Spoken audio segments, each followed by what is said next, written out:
Hi!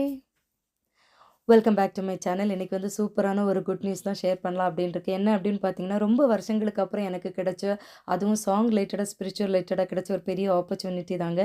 Radio மொழியா England FM spiritual சேனலில் எனக்கு வந்து 1 ஹவர் லைவ் இன்டர்வியூக்கு ஆப்பர்ச்சுனிட்டி கிடச்சிச்சு. எப்படி கிடச்சிச்சு அப்படின்னு பார்க்குறீங்களா?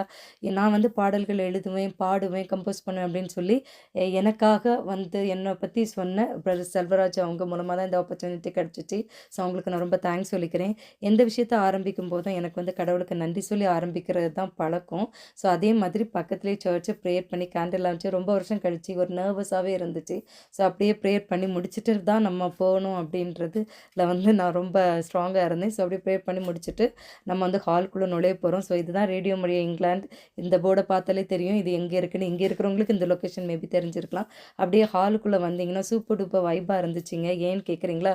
ஆல்ரெடி நமக்கு ரேடியோ ஸ்டேஷன் இந்த மாதிரி ரெக்கார்டிங் தியேட்டருக்குள்ளே போய் பழக்கம் தான். ஆனால் அது மட்டும் இல்லைங்க, என்னோடய பாடல்கள் ஆல்ரெடி வந்து அங்கே கேட்டுக்கிட்டே இருந்துச்சு. அவங்களோட ஸ்டேஷனில் பாடிட்டு இருந்துச்சு. ஸோ அது வந்து எனக்கு ரொம்ப ஹாப்பியாக இருந்துச்சு. ஸோ எதுக்காக இந்த ஆப்பர்ச்சுனிட்டி அப்படின்னு பார்த்தீங்கன்னா, ரேடியோ மொழியா இங்கிலாந்து வந்து இங்கிலீஷ் ஸ்பிரிச்சுவல் எஃப்எம் ரேடியோ அவங்க வந்து ஒரு தெலுங்கு சேனல் ஆரம்பிக்கிறதுக்கான முயற்சியில் தான் இந்த ஆப்பர்ச்சுனிட்டி எனக்கு கிடைச்சிது. ஒரு ஃபண்ட் ரைசிங்காக என்ன மாதிரி நிறைய கலைஞர்களுக்கு இவங்க வந்து ஆப்பர்ச்சுனிட்டி கொடுத்துருந்தாங்க. என்னை இன்டர்வியூ எடுக்கிறவங்க தான் அவங்க வந்து டிம். அது மாதிரி இந்த எஃப்எம் ரேடியோவோட டிரெக்டர் பார்த்திங்கன்னா ஃபாதர் டாபி. அவங்களுக்கும் அவங்க டீம் எல்லாருக்குமே நான் ரொம்ப தேங்க்ஸ் சொல்லிக்கிறேன். ஸோ இன்டர்வியூக்கு இடையில பார்த்திங்கன்னா எவ்ரி 10 மினிட்ஸ் கொடுக்க நம்மளோட பாடல்கள் வந்து ப்ளே பண்ணிக்கிட்டே இருந்தாங்க. இடையில வந்து லைவாக பாடுற ஆப்பர்ச்சுனிட்டி கிடச்சிச்சு. 2-3 கால்ஸ் அட்டன் பண்ணி இன்ட்ராக்ட் பண்ணுற ஆப்பர்ச்சுனிட்டிஸும் கிடச்சிச்சு. இது மட்டும் இல்லைங்க, 30 நாள் பார்த்திங்கன்னா நான் எழுதி பாடின பாடல்கள் எல்லாமே 30 நாள் ஒரு நாளைக்கு 2 to 3 டைம் இதே எஃப்எம் ரேடியோவில் அவங்க வந்து யூகே ஃபுல்லாக கேட்க முடிஞ்சிச்சு.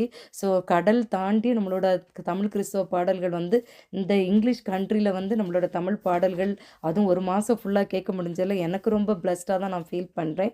ஸோ கன்னியாகுமரி டிஸ்ட்ரிக்டில் இருக்கவங்களுக்கு தெரியும், என்னோடய பாடல்கள் வந்து நிறைய சர்ச்சஸில் பாடி கேட்டிருப்பீங்க. ஸோ இது வந்து இங்கே யூகே ஃபுல்லாகவும் அந்த 30 நாள் ஃபுல்லாகவும் அது கேட்க முடிஞ்சிச்சு. இது ஒளிபரப்பியிருக்காங்க அப்படின்றதுல எனக்கு ரொம்ப ஹாப்பியாக ஃபீல் பண்ணுறேன். ஸோ நிறைய கொஸ்டின்ஸ் இருந்துச்சு. எப்படி ஆரம்பிச்சிங்க, எப்படி கம்போசிங் இன்ட்ரெஸ்ட் வந்துச்சு, இங்கிலீஷ் பண்ணுவீங்களா, பாடுவீங்களா, அதை ரிக்வெஸ்ட்டாகவும் வச்சாங்க நிறைய இங்கிலீஷ் பாடல்கள் பாட சொல்லி. நிச்சயமாக என்னோடய இசை பயணத்தில் நான் இன்னும் நிறைய பாடல்கள் கம்போஸ் பண்ணி பாடணும். அதில் இங்கிலீஷும் இப்போ நம்ம லிஸ்ட்டில் சேர்ந்துருக்குது. ஸோ நல்லபடியாக சக்ஸஸ்ஃபுல்லாக 1 ஹவர் லைவ் இன்டர்வியூ போனதே தெரியலை, அவ்வளோ சூப்பராக இருந்துச்சு. நம்மளோட பாடல்களெல்லாம் சூப்பர் டூப்பராக நல்லா இருக்குது, டியூனெல்லாம் சூப்பராக இருக்குது அப்படின்னு சொன்னாங்க. இசையை பொறுத்த வரைக்கும் அதுக்கு மொழி தேவையில்லை, டியூன் மட்டும் போதும். ஸோ அந்த மாதிரி நல்லபடியாக சக்ஸஸ்ஃபுல்லாக நம்மளோட இன்டர்வியூ முடிஞ்சிச்சு. So see you guys in next video.